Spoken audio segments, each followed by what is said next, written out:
3, you get 4 of your friends to also buy the music and also post it to their Facebook or MySpace or their blog. If we do just that, we're going to reach a massive audience at the moment that we launch and debut. That energy and momentum can be used to grow and move so much further. And I mean, we're blessed. I had a report in the New York Times a few months ago. Vanity Fair just wrote a review about the band a couple weeks ago. We had this great thing on ABC News in Boston also a few months ago. Next month, Current TV is dropping a profile on us. September, BETJ is doing another profile on us. So the band is on its way. It's happening. But we want to have the support of our peers to really make it substantive and tangible. And those 3 things are the things we ask. Buy the music, post it to your site, get 4 of your friends to buy the music and post it to their site as well. If you do that, we are on our way. All right. And finally, of course, it must be asked about the Obama videos. So what is the story behind the Obama videos?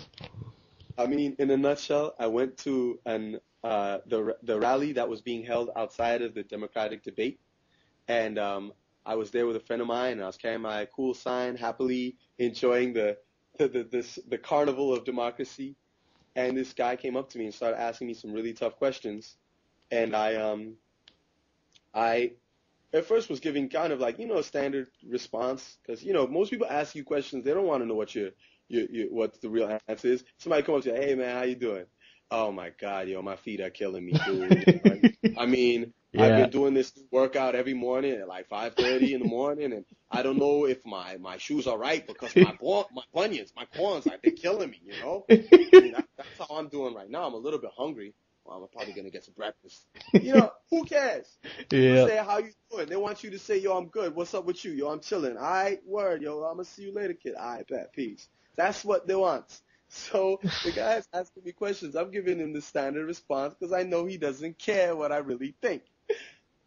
And then I discovered that he does, because he starts pressing the issue, and he starts being more assertive and somewhat aggressive in trying to get into what do you really, really think and why do you think it. And then I was like, oh, well, this is wonderful. This is an opportunity. This is somebody who cares about democracy, and he wants to talk about it with me. Okay. And that's how we got into the deeper dialogue. And I think for any viewers that were watching and were thinking, oh, my God, this young black kid has been ambushed, he's going to be made to look stupid on camera, that's definitely not what happened.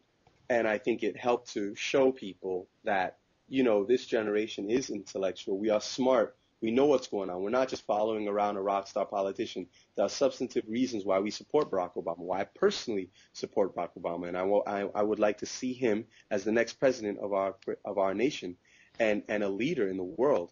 And that our generation, once again, needs to stop being defined by people who do not understand our true value. No society can develop without an understanding of its own worth. And I believe that video was maybe a small part of showing the worth of our youth.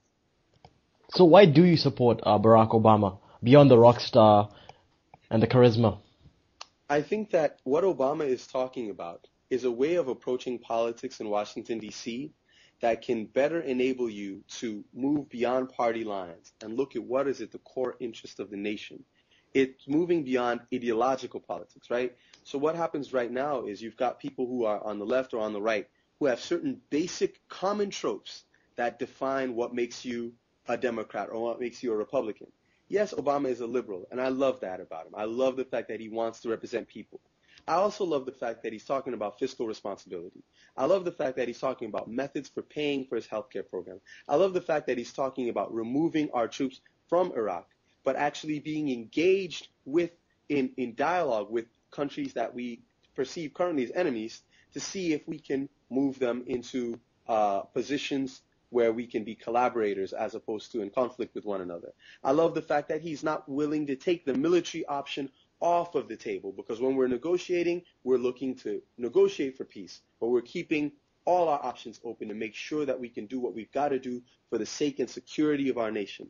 I love the fact that he's reaching out to national security experts who may not necessarily come from his own political leanings, but who have expertise in how we can make sure that we make decisions that are to our interests, whether it's in how we deal with prisoners in Guantanamo and shutting that thing down, whether it's how we deal with our conversations with nations like Iran, whether it's how we maintain our support for Israel while still finding ways to pursue peace in that region, because there will be no peace in the Middle East until the Israeli-Palestinian conflict is resolved.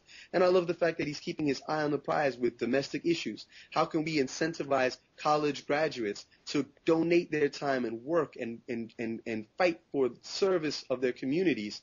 And in return, we're going to write off some of your debt. We're going to make sure that your education is paid for. You know, ways to get people to feel invested in their own success, to empower them. That is the bottom line for me. I don't want to hear anybody jumping up here with all of this rhetoric about, oh, well, we want to be powerful and we're the strongest country in the world and we're going to do whatever we think is right for us, and then go out there and make stupid decisions that work against the national interests of the country, that diminish us in the eyes of the global community, and that make us less safe and secure. You know, and the country went along because we were afraid. Too many people were too scared. I think that Obama represents a chance for America to stand up and show her courage to try something new, her courage to believe in herself, her courage to not be ruled by fear, but to stand with a vision of optimism and of hope. That is what the nation was founded upon. For America to put the promise of her great nation into practice. That is what I see in Senator Obama. And, you know, when it comes to the policy issues, I'm a musician, but I'm versed enough in what some of these stances are that I'm happy to get into them in detail. But even without getting into them in detail, I would say to the public that we really have an opportunity in this election to make genuine history by looking inside the American soul and finding the best of it and representing that. Beyond race, beyond class, beyond culture, but towards our collective advancement and the advancement of the entire world. No candidate has best articulated